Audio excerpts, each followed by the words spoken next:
আসসালামু আলাইকুম এভরিওয়ান, কাছে ও দূরে যে যেখান থেকে বসে আমার ভিডিওটি দেখছেন সবাইকে ওয়েলকাম করছি শাহিনারা বিডিতে।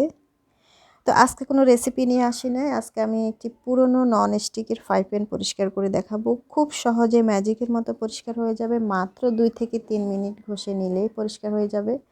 তো আশা করি আপনারা এটা দেখে নেবেন। গৃহিণীদের এটা আসলে খুবই কাজে লাগে। এই ননস্টিকের ফ্যান কিভাবে পরিষ্কার করতে হয়, অনেকে দেখা গেছে নিকিলটা উঠিয়ে ফেলে। এটা ঠিক 10 বছর আগের ফ্রাই প্যান, দেখে বোঝাই যাবে না, মনে হচ্ছে এখন দোকান থেকে কিনে নিয়ে আসলাম। তো আমি এখন কোলজেট নিয়েছি, কোলজেট টুথপেস্ট আমি 2 টেবিল চামচের মতো দিয়েছি। আর বেকিং পাউডার দিয়ে দিলাম এখানে, সোডা দিয়ে দিলাম আমি এখানে হাফ টেবিল চামচ। আর 1 টেবিল চামচ দিয়ে দিলাম আমি ভিনেগারের পরিবর্তে দিতে পারেন লেবুর রস।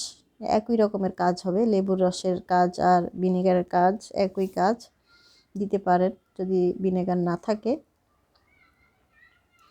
তো এখানে 3টি উপকরণ লেগেছে, সবগুলি আমি উপকরণ একসঙ্গে মিশিয়ে নিয়ে এখন পুরোটা স্টিলের যে অংশটা আছে নিচের সাইড, সেটাকে আমি ভালো করে লাগিয়ে নিচ্ছি।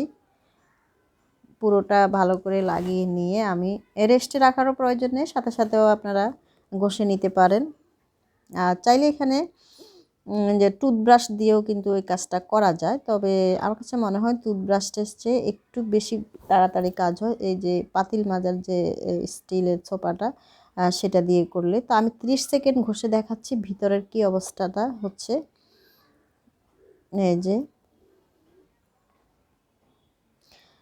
সাদা হয়ে যাচ্ছে এই। তো আমার কাছে মনে হচ্ছে যে সোডাটা আরও পরিমাণে একটু দিতে হবে। তো আমি আরও হাফ টেবিল স্পুনের মতো সোডা দিয়ে দিলাম, এখন অ্যাড করে দিলাম।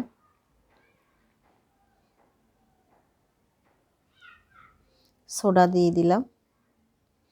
তো সোডা দিয়ে আমি আবারও লাগিয়ে নিচ্ছি পুরো পাতিলের তলায়। পুরো পাতিলের তলায় নিয়ে আমি এখন ঘষে ঘষে পুরোটাই ক্লিন করে নেব। আর আপনারা নতুন যারা ভিজিট করছেন আমার চ্যানেলে, তাদের কাছে একটি অনুরোধ থাকলো, আমার ভিডিওটি যদি আপনাদের কাছে ভালো লেগে থাকে তাহলে লাইক কমেন্ট শেয়ার করে দিবেন আর বেল বাটনটি অন করে রাখবেন। যখন আমি নতুন কোনো ভিডিও ছাড়ি আপনাদের কাছে সবার আগে নোটিফিকেশান চলে যাবে। তো এই যে আমার ঘষতে ঘষতে দেখেন কীরকম সাদা হয়ে যাচ্ছে। আর এখন পানি দেব না, আমরা আরও ঘষতে থাকবো 2-3 মিনিটের মতো ঘষে তারপরে একসঙ্গে পানি দিয়ে ধোবো। অর্থাৎ ময়লা দিয়ে ময়লা উঠানো হয় এরকম একটা ব্যাপার আর কি। এখানে যে ময়লাটা হচ্ছে আমাদের ক্রিয়েট হচ্ছে এই যে ঘষার সাথে সাথে, সেটা দিয়েও কিন্তু আবার ময়লা পরিষ্কারের একটা আছে। এই যে একসঙ্গে পানি দেব, একসঙ্গে আমরা পানি দিয়ে ধুয়ে নেব। এই যে ভেতরের অংশটা এখন সাদা হচ্ছে কিভাবে দেখা যাচ্ছে। আপনারা চাইলে আরও একবারও এই প্রসেসে টুথপেস্ট লাগিয়ে আরও একবারও ক্লিন করে নিতে পারেন। বাকি যেটুকু আছে সেটুকু একেবারে উঠিয়ে যাবে। তো এতক্ষণ আমার সাথে থাকার জন্য আপনাদেরকে অসংখ্য অসংখ্য ধন্যবাদ জানাচ্ছি। আর এই যে দেখেন ভিতরের অংশটা আর বাহিরের অংশটা, আর মনে হচ্ছে না এখন পুরনো মনেই হচ্ছে না কোনোভাবে। এটা ঠিক 10 বছর আগের ননস্টিকের ফ্রাই প্যানটা। তো এতক্ষণ সাথে থাকার জন্য আপনাদেরকে অসংখ্য ধন্যবাদ জানাচ্ছি। নেক্সট পর্ব দেখার আমন্ত্রণ রইল। আর আমি বিদায় নিয়ে নিচ্ছি। আল্লাহ হাফেজ।